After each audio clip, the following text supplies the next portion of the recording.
Hello, friends. Welcome back. This is your video for the new moon eclipse happening in Aries on March 29th. And let's dive right into the chart.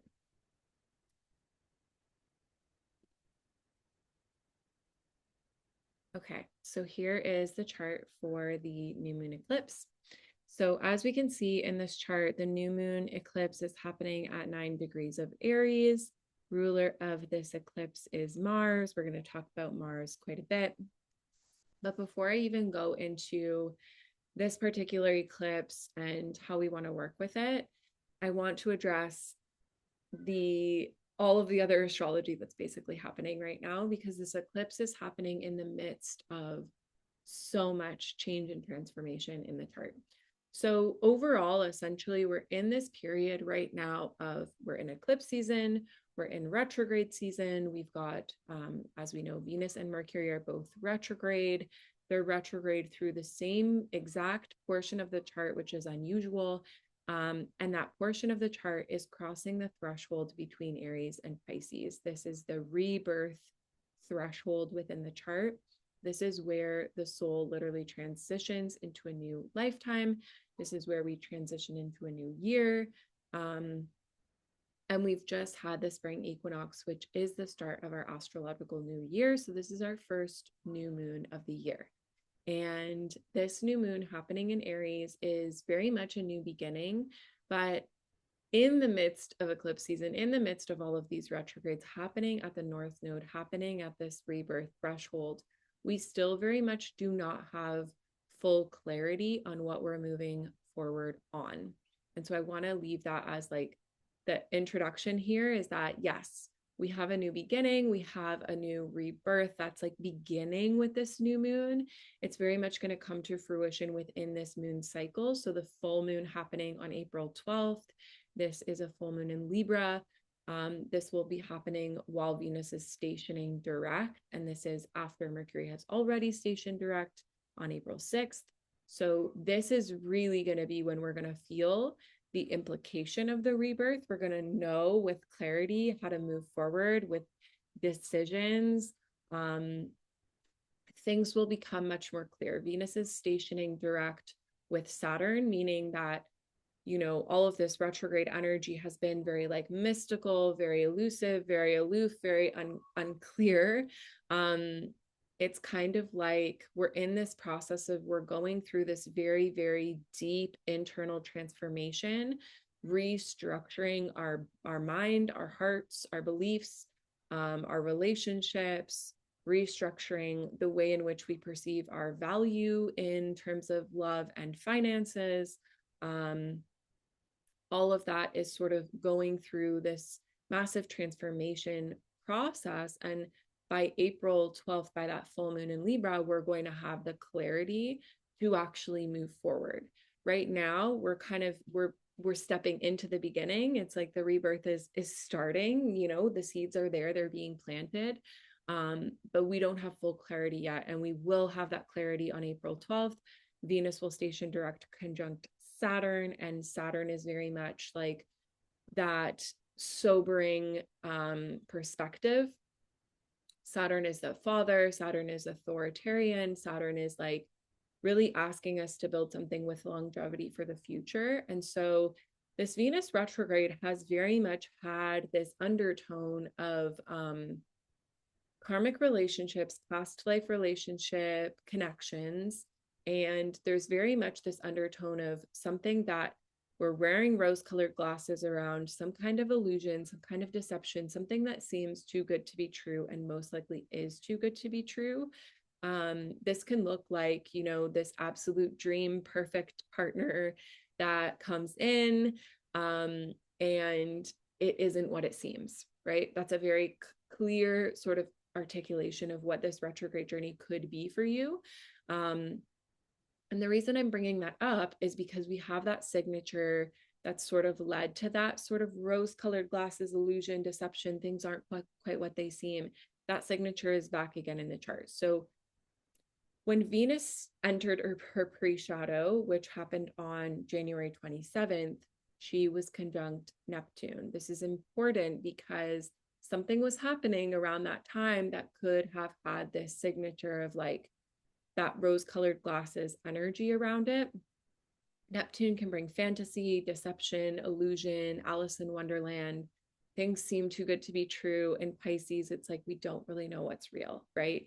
And so we want to look back at what was happening around January 27th and see how those themes have come perhaps full circle, or perhaps there's been some kind of stark illumination, some boundaries that need to be set as Venus went through her journey in Aries. And now she's back in Pisces. She's just moved back into Pisces in this new moon chart. And she's just past her second conjunction with Neptune. So she was conjunct Neptune on Thursday, and she's still 1 degree away from Neptune in this chart, 1 degree away from the North Node. And so this is again sort of re-hearkening us back to perhaps what was showing up in the beginning of that pre-shadow of this retrograde around the ways in which we might have a false illusion or a false sort of perception of a situation, particularly around romantic love. And hopefully Venus's journey through Aries brought some kind of sobering up around that, brought some kind of clarity or, understanding of your own needs, your own personal boundaries, your own personal desires, because that's very much what Aries represents. Whereas Pisces is all about like unconditional love. Everything's all perfect. I have divine compassion, all of these things, which are beautiful. And yet these two retrogrades are really inviting us to have that balance between understanding on a cosmic, on a spiritual level, yes, compassion, and yes, unconditional love and divine forgiveness and all of these things. And also understanding the Aries perspective, which is very much, who am I? What do I desire? What are my personal boundaries around myself as an individual? That's very much the way that Aries looks at things. And so these two retrogrades, both Venus and Mercury, are inviting that sort of very interesting combination of reflections around relationships and around our connections and our experience with money and wealth as well. So in this chart, as I've mentioned, we have Venus still very much conjunct Neptune, still very much conjunct the North Node. Depending on where this is hitting your chart, and depending on how your retrograde journey has been so far, this could be a really positive influence as well. So I don't want to just speak to the negative. It could be, you want to look at what house this is hitting your chart, what house you have Pisces in, because this can also be sort of some kind of like a divine inspiration, a divine cosmic sort of guidance that's almost like this very magical, very mystical, very like anything's possible, out of this world, desires coming into fruition. And it could very much be pointing you towards your destiny and your mission. So because it's at the North Node, there can be that influence. It's just we don't want to really get too attached to anything that's showing up in this moment, because it could be an illusion. It could be that it's not what it seems. And Saturn is creeping in. So here's Saturn at 24 degrees. Here's the North Node at 27. Saturn is creeping in. Saturn is making its way to the North Node, and Saturn is very much going to represent that sobering look, that invitation to be grounded, be practical, have discipline. So with Pisces, we also want to note that these transits might be bringing up some of the other shadows of Pisces, not just illusion, deception, but also, and fantasy, but also that escapism quality of Pisces that, could be like nothing really matters anyway. And so like Pisces is very able to tap into sort of the frivolity of life, and there is an escapism tendency there, escaping responsibility, escaping the 3D, escaping the material. And Saturn is here really creeping in now, showing us where we are perhaps not taking full responsibility and where we need to step into greater responsibility. And again, understanding where this is in your chart is really, really, really important, because that's going to tell you what area of life this is showing up in for you. So that's a little bit about what's happening with our retrograde journey. And, with this eclipse happening, Venus has already moved back into Pisces. And as the eclipse is happening, Mercury is also moving back into Pisces. So these two planets are finishing up their retrograde cycles. Mercury will go direct on April 6th, Venus on April 12th. So we're coming to the conclusion now. And they began their pre-shadow journey in Pisces. They've now re-entered Pisces. So this is the point where this part of the journey so far, we've really been understanding, okay, here are my needs, here are my boundaries, here's who I am, here's where I've not been valuing myself, here's where I need to step into greater self-worth, here's where I need to step into greater alignment. And this part of the journey is about, okay, now that I understand all of the changes and the shifts that I need to make personally, taking sovereignty, taking full responsibility, and holding those boundaries very clear and very strong.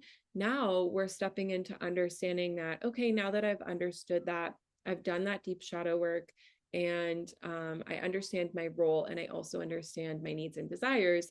Now we can also step into full surrender, trust, and divine forgiveness and compassion. So compassion for ourselves, for missteps that we may have made, things that we didn't see clearly, compassion for others, and,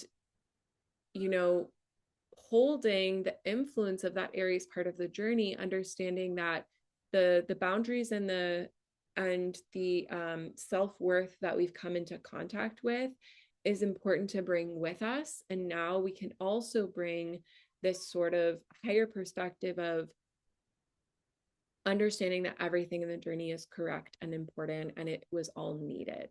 And that's very much the perspective of Pisces. Pisces is very much this higher perspective of everything's always happening perfectly, exactly as it needs to be. So that's the portion of the forgiveness, the letting go, the dissolving.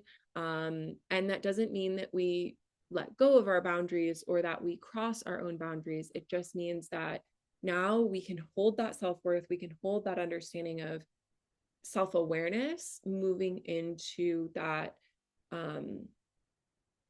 greater connection with God and with spirit and with forgiveness, understanding, compassion, and trusting that everything has been exactly as it's meant to be, which is very much what Pisces is all about.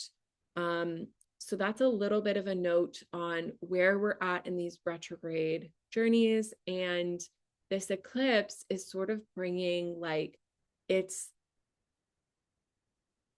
bringing that duality in a way, right? Because we have the retrograde planets moved back into Pisces, but we have the new moon eclipse happening in Aries. And so there's this new beginning of holding our self-worth, holding those boundaries, holding that clarity around who we are, what we want, where we're going, what we desire. And we don't really know how it's all going to work out yet. We're still in the surrender. We're still in the trust fall. The North Node's still in Pisces. We're moving towards the North Node. We know there's something really big and really amazing and incredible and exciting coming for us. We don't know what it looks like yet. We don't have all the details yet, but this new moon eclipse is really about holding the frequency of the self-worth and the self-value and the awareness of self and the boundaries around self that we need in order to embody this new shift. And even though we don't know how it's all going to manifest or what it's going to look like, we know who we are meant to be as we step into this rebirth portal. So we've been going through this death, we've been in the void space, the in-between, and we're beginning to slowly get towards the end of these retrogrades, the end of this eclipse season, getting ready for the rebirth. And this new moon eclipse is very much like, I know who I'm meant to be in this process. I don't know exactly necessarily the actions that need to be taken or where it's all going or where it's all leading me or how it's all going to look when it comes to fruition. But I know who I'm meant to be. I know how to hold myself in that self-value and that self-worth, and how to hold boundaries around what works for me and what doesn't work for me, and have the forgiveness and the compassion for where others are at on their journey, right? And this brings me to a teaching around sovereignty, which is that we can very much see where others are challenged, where others are maybe flawed, where others are not stepping into their highest potential, or just where they're not able to meet us in where we need to be met in relating. And we can hold that truth without needing to make them understand, without needing to communicate that to them, without needing to fix them, without needing to change them, because all of that desire to change the other person is coming from a place that is not sovereign. And sovereignty is really just, I know who I am, I know what works for me, I know my own value. And with almost like peaceful detachment, I can just hold that energetic field around myself, and without making another person wrong, just be a no to something that doesn't work, right? So trusting that everyone's on their own journey, and if someone's showing up in a way that doesn't work for you in relationship, it's not your job to change them or to try to make them understand you. Your job is to observe that, to witness that, to have clarity around that. And then if it doesn't work for you, remove your energy. And that's really the boundary work of Aries. And that is the work of sovereignty, is trusting everyone on their own path, and also having that clear discernment around what is welcome into your own fields. This whole chart is this very beautiful and interesting balance of discernment, which is very much Aries, and devotion, which is very much Pisces, and the discipline that's connected with devotion, which is represented by Saturn in Pisces. So being very devoted to the embodiment of the new version of self that we're bringing into this rebirth, and trusting that even though we don't know what is going to come of that, what it will look like, where it's taking us, or what the fruits of that will be, that it is right now just our job to remain in this unknown, remain in this void space, but begin to hold very strong clarity around the embodiment of self and the embodiment of worth that we want to bring into this new cycle, into this new year that we are in the very, very, very beginning stages of. We're just like 1 week into the new year, basically. So really, really, really exciting times. And we're definitely starting to feel, at least I'm starting to feel, some of the more exciting, empowering energy of this time. We're starting to really be able to step into that, which is amazing and beautiful. And so the final thing that I want to speak to in this video is Mars. Mars is the ruler of this new moon eclipse. And Mars is, of course, still here in Cancer. Mars is challenged in Cancer. We want to remember this. Mars is in its fall in Cancer. But Mars is making really beautiful trine aspects to all of our Pisces placements, specifically Saturn. The tightest trine is to Saturn. So there is this sort of like, Mars is building up speed, right? Mars was retrograde. We can't forget that. And Mars is, he's starting to get his energy back. He's starting to build up speed, and he's starting to be able to move forward and take action with clarity around the discipline and the devotion that's needed in order to move towards this new destiny. Again, not knowing exactly where it's going or what it all looks like. There might not be perfect clarity there, but there is this sort of helpful, positive movement forward with Mars. However, Mars is also still very much square to Chiron in this chart, exact. And so that wound that was being stirred up as Mars stationed direct with Mars square Chiron, Mars is very much still experiencing that wound. So again, as we're, in this eclipse portal, as we're in this retrograde portal, we're very much still in the process of clearing karma. And karma is connected to past lives. It's connected to generational trauma and cycles, and it's also connected to childhood. And particularly Mars in Cancer is connected to being squared by Chiron, is stirring up some deep core childhood wounds potentially. So based on where you are in your shadow work journey and your self-awareness journey around what those wounds are for you, that could be playing heavily for you, also depending on how this is aspecting your chart. And so that's a motivating influence here. And what's interesting though is that it's a motivating influence. Like, it's almost as if these childhood wounds are being stirred to the surface, but with the trine to Saturn, it's motivating us to do the work, to look at those things, to move forward, to grow, to evolve. Anyone who's avoiding their inner work right now, who's avoiding facing their patterns, who's avoiding, like, eclipse energy work is really about seeing your conditioned patterning based on your karma, based on your chart, based on your own south node lessons, based on the shadows of the placements in your own chart, and really choosing a new transformative path forward. And that's really the shadow work that we're invited to do during eclipse time, is to recognize our karmic wounds, to see the ways that we're still playing those out, and to have absolute and utter clarity on, this is a pattern, a cycle that I'm no longer willing to continue, and I'm breaking the cycle and I'm breaking the chains.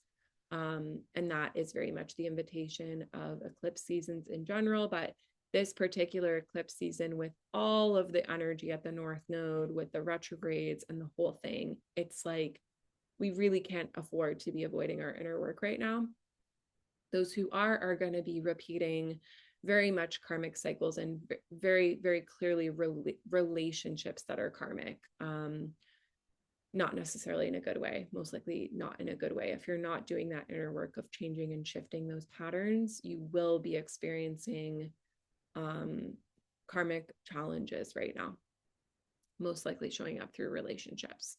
So I hope that this is supportive. Oh, one final note is that all of our Pisces energy, so Saturn, North Node, Venus, and Neptune, are all making sextile to Uranus. This is also really beautiful. There's like this unpredictable energy, but it's, again, we really don't know where all of this is going yet. We still do not have that final clarity, but there's positive influence from Uranus. So it's still like we're in the unknown. We're stepping into something new, something very, very beautiful, and there's an opportunity for a complete and utter rebirth on the other side of this portal, which closes on April 12th with the full moon. Big growth. And, we're going to start to see it show up in our external world around that time. Right now, it's all this deep internal process that each individual person is going through. And we're almost like remaking ourselves on a cellular level internally right now. We're reforming our mind, we're reforming our thoughts, our beliefs, we're reforming our hearts. There's so much that's sort of going through this transformative process. And then as we come out of this on April 12th, we're going to,